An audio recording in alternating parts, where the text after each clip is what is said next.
Hi everyone! In this video, I'll show you how to use conditional formatting to change the color of an entire row in Excel, not just a single cell. Here, we've got some invoices with the amount, a date, and whether they've been paid or not. A lot of people want to type something in, like the word paid, and have the entire row change color automatically.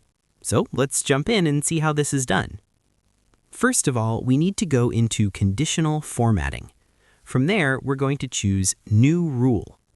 In the box that appears, there is quite a lot going on, but we're going to choose the last option, Use a formula to determine which cells to format.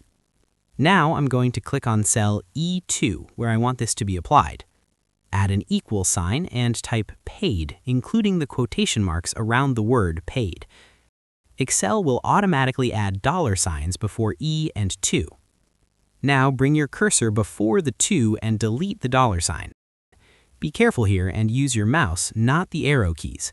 That means the column will stay fixed, but the row will change as the formatting is copied down to E3, E4, and so on. Now let's set the formatting. Click on the Format button. In the pop-up, go to the Fill tab. Choose the color you want the row to change to. Click OK, then OK again. At the moment, you'll see it's only applied to one cell, which isn't what we want, but that's because we're not finished yet. Make sure your cursor is still somewhere on the table, then go back to Conditional Formatting, and this time choose Manage Rules. Here's the important bit.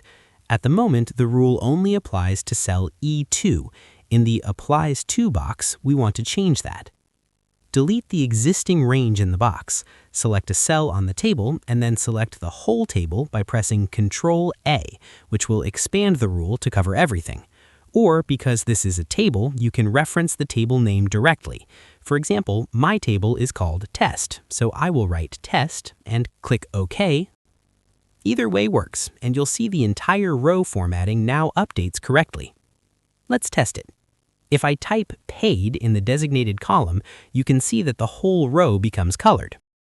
And if I delete the word paid from one of the rows, you'll see the color disappear.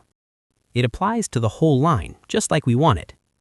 If this tutorial helped you out, make sure to like and subscribe for more helpful guides. And if you found real value in it, a super thanks would be much appreciated. Feel free to reach out if you encounter any issues during the process.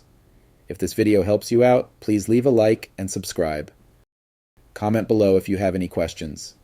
If you need further assistance, consider hiring a professional using the link in this video below.